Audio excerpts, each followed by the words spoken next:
Hello बच्चों, चलिए प्रश्न पढ़ते हैं। प्रश्न हमें दिया है Fe+2 तथा Fe+3 आयनों में से किसका आकार छोटा है। तो आइए प्रश्न की मुख्य अवधारणा समझते हैं। मुख्य अवधारणा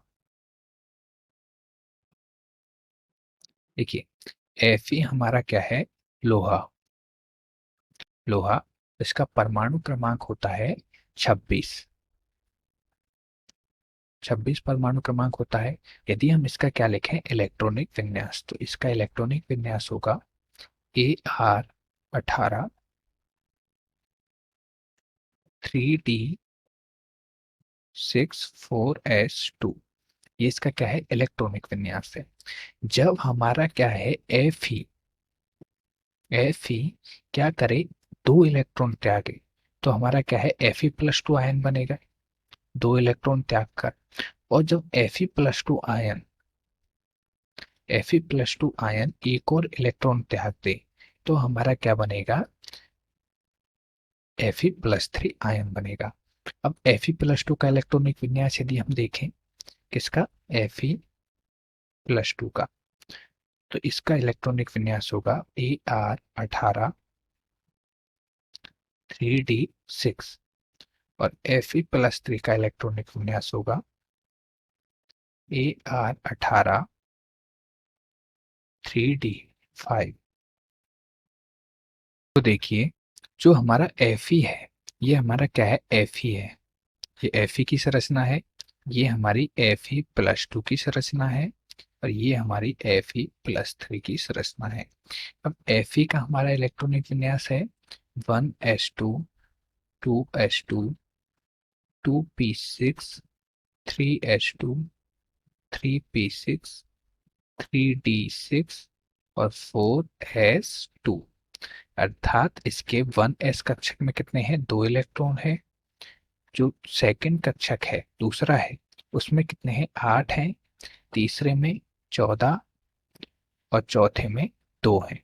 तो ये यहाँ पे दर्शाए गए हैं। Fe हमारा ये नाभिक है, और ये हमारे क्या है, इलेक्ट्रॉन है।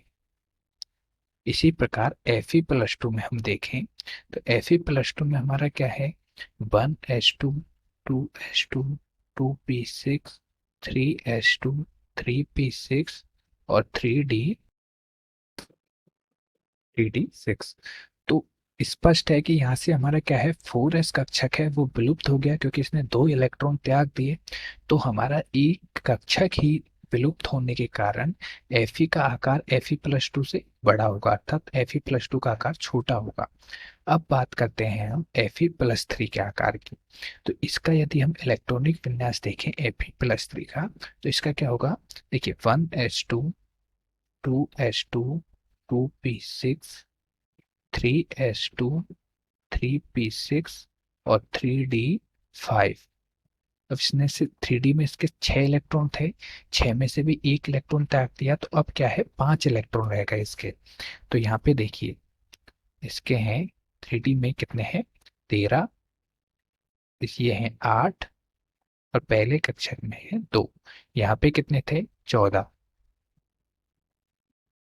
8 और 2, इस प्रकार से। अब होता क्या है कि चूंकि यहाँ पे इलेक्ट्रॉनों की संख्या कम है, लेकिन प्रोटॉनों की संख्या सब में बराबर है। यहाँ भी हमारे क्या है, प्रोटॉन कितने हैं, 26। प्रोटॉन कितने हैं, 26। प्रोटॉन कितने हैं, 26। लेकिन इलेक्ट्रॉनों की संख्या अलग अलग है।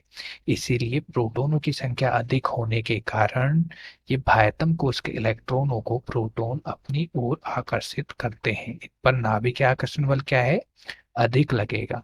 इस प्रकार से अपनी ओर आकर्षित करेगा इन इलेक्ट्रॉनों को, और इस कारण Fe+3 का आकार है वो Fe+2 के आकार से भी क्या होगा, छोटा होगा। तो हम लिख सकते हैं, चूंकि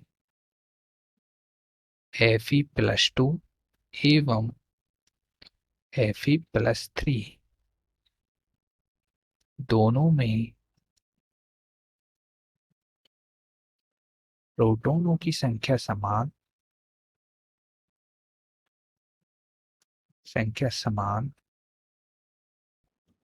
इंटू इलेक्ट्रॉनों की संख्या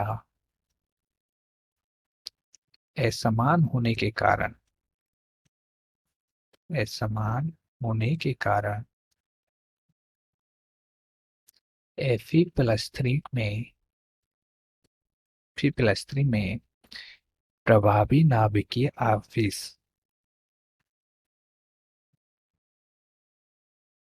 नाभिकीय आकर्षण बल का मान अधिक होगा। बल का मान अधिक होने के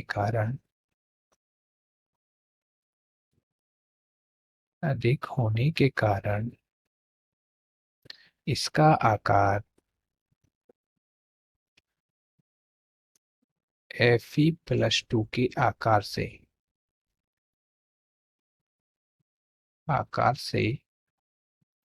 छोटा होगा।